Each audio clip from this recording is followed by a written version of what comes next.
অনুসারীরাও আছে, ফেরাউনের অনুসারীরাও আছে।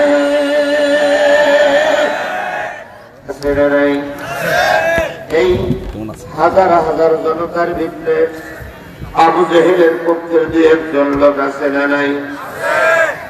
একটু হাত তুলে দেখাই দেন তো হুজুর, এই সেই আবু জেহেলের দলের লোক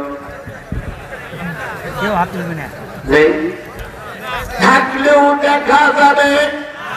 আমি আবার প্রমাণ দেই, দেখবেন কোরআনের মাহফিলে সবাই খুশি।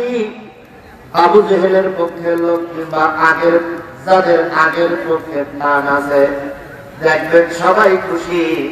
আর ওই লোকগুলোর মুখ কালো হয়ে হনুমানের মতন।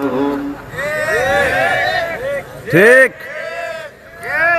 আল্লাহ ওদের থেকে হেফাজত করেছে, আল্লাহ আমাদের কিয়ামত পর্যন্ত হেফাজত করুন।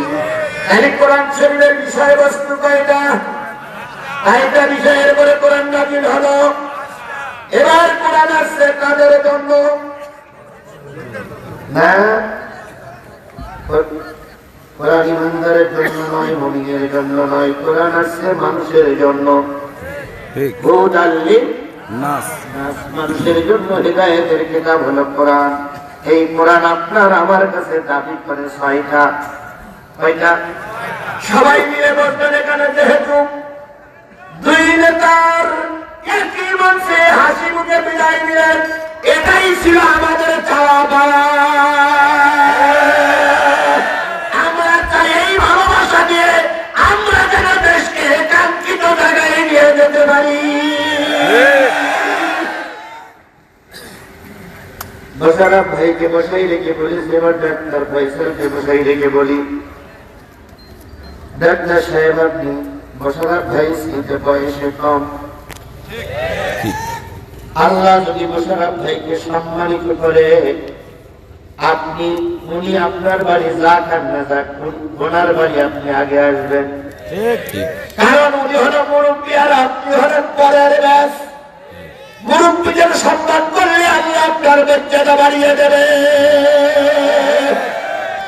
আর যদি আল্লাহ পাক আপনাকে সম্মানিত করে, আপনি আমার কলিজার মালিক, আপনার আমাদের কলিজার টুকরা সন্তান, কলিজার টুকরা ছোট ভাই, যদি আল্লাহ পাক এই এলাকা থেকে আপনাকে আল্লাহ সম্মানিত করে, মোশাররফ ভাইয়ের জন্য অপেক্ষা করবেন না, আপনি আগে আসবেন মোশাররফ ভাইয়ের বাড়ি। কারণ আপনি ছোট, বা আপনি তার চেয়ে বয়সে ছোট। আপনি পাশ করার পরে আপনার মালাটা যদি তার গলায় পরাইয়া দেন, আল্লাহ ইজ্জতের সঙ্গে আরো এগিয়ে নিয়ে যাবে। অন্যরা কি করলো না করলো আমাদের কিচ্ছু যায় আসে না। আমরা কোরআনের পক্ষের লোক, আমাদের সবচেয়ে বেশি ছাড় দেওয়া লাগবে।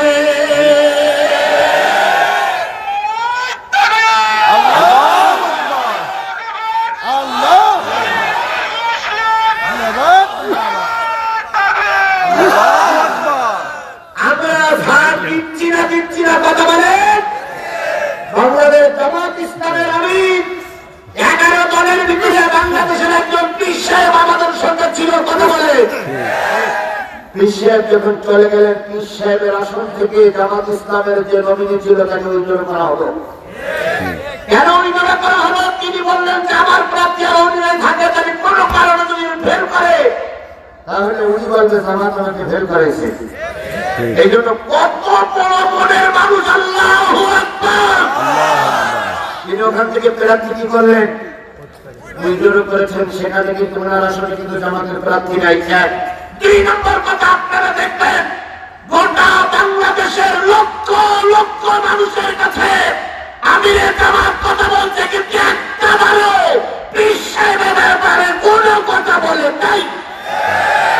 বলেছেন কোথাও শুনেছেন যে বিশ্বের ব্যাপারে কোনো সমালোচনা করেছে, বিশ্বের ব্যাপারে কোনো মন্তব্য করেছে? শুনেছেন আপনারা? অথচ ওনারা সেখানে যাচ্ছে উল্টোটাই খাচ্ছে। আগের লোক মাসালার একটা আশাও করতেছে না। এই জন্য কারো সমালোচনা করে উপরে যায় না, বরং নিচে নামতে হয়।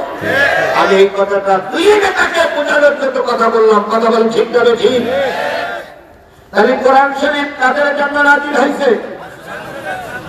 তাহলে হিন্দুরা কি ওদের জন্য কোরআন? অবশ্যই আমার না